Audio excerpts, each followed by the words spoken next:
Welcome to the Walla Walla Public School. So what are you going to learn during this slideshow?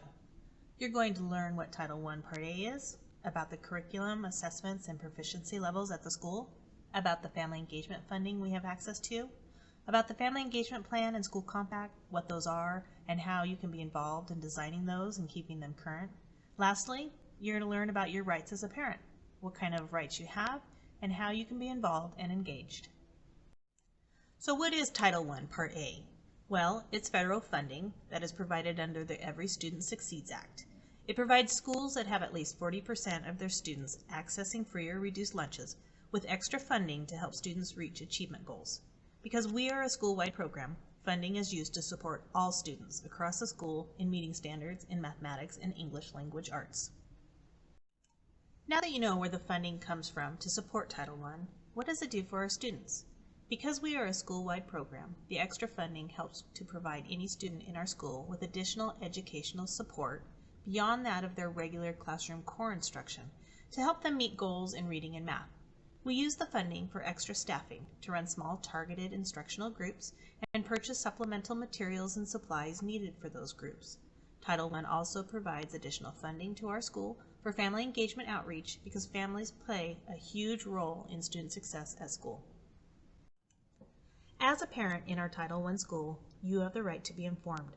Title I schools and districts must provide parents with information on your child's progress, teacher qualifications, and assessments.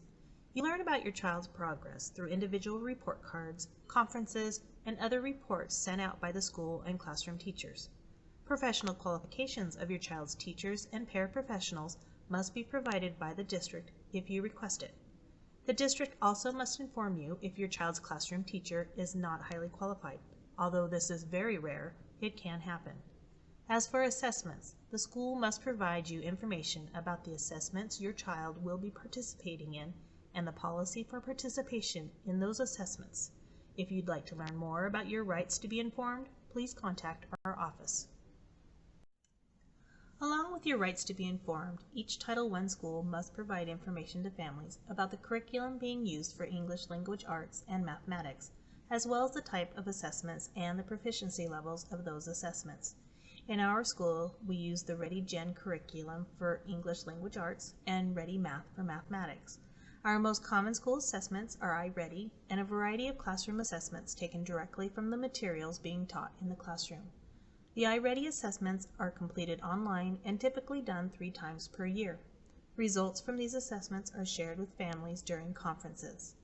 Washington State also uses an assessment called the Smarter Balance to track a student's progress toward proficiency in the learning standards. This assessment is taken in the spring by all 3rd through 12th grade students, and results are received by families in the fall by mail. Each assessment given to a student has a different level of proficiency or target that marks whether or not a student is understanding the material. Your classroom teacher can provide you with the information on the levels of proficiency for the assessments given at our school if you are interested. We know that students who have families engaged in their education enjoy school more and do better academically. So to promote and encourage family engagement in our school, we have developed a parent and family engagement plan and a school parent compact. These documents address the expectations of communication between school and home, explores ways for families to engage in decision-making opportunities, and encourages partnerships to benefit student academic achievements. These documents are discussed and developed by families and staff every year, so if you think you might be interested in being part of planning what family engagement looks like at our school for next year, please join us for the input meeting held each spring.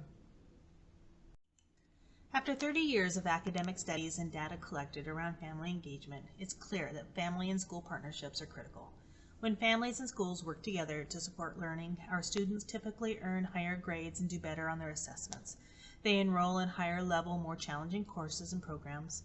They're promoted more, pass their classes, and earn more credits. They adapt better to school and attend more regularly. They have better social skills and behavior, but most of all, when schools and families work together, we see students graduate at a higher rate, which allows them to confidently take the next step toward their life's goals. Okay, so we know it's important for families and schools to partner together to provide our students with the best opportunity for academic success. But how do you do that from home? Some of the ideas include: establish a regular time and expectation for homework completion. Make sure they understand that completing their homework is important to their learning process and a priority. Ask questions about what your child is learning at school and have them show you what they are accomplishing. Read, play, and talk to your child often. Having those personal connections and communication opportunities are invaluable. Most of all, remember to have fun. School is about both hard work and play. Communicate the importance of an education. Talk about the future and about what you were like at this age and what you dreamed of. Also talk about the struggles and successes you had during your school years and what you learned. Contact your school and teacher whenever you have a question or a concern comes up. Don't be afraid to ask for support and help. Check your child's grades frequently. This helps students stay accountable and lets you share in their successes and helps you identify rough spots quickly if they creep up. Fill out questionnaires, surveys, or requests to participate that may come home. Check your child's backpack for notices or other important information that is being sent home. Attend school conferences, functions, and learning opportunities whenever possible. And if you have the ability to volunteer your time inside the school, come on in. Your kids will love seeing you there. There are also ways to volunteer outside of the school. Check with your teachers if you'd like to help but can't make it into the building. Whatever you can do, every little bit shows your child that you are invested in them and their education. Remember, you are your child's first and most influential teacher. They're looking for you for support and guidance. Thank you for joining us today for our short presentation about Title I, Part A. We hope you have a better understanding of what it is, how it's used in our school, and what it does for our students. If you have questions about this or anything else, please do not hesitate to contact our office to talk to our staff. Thank you.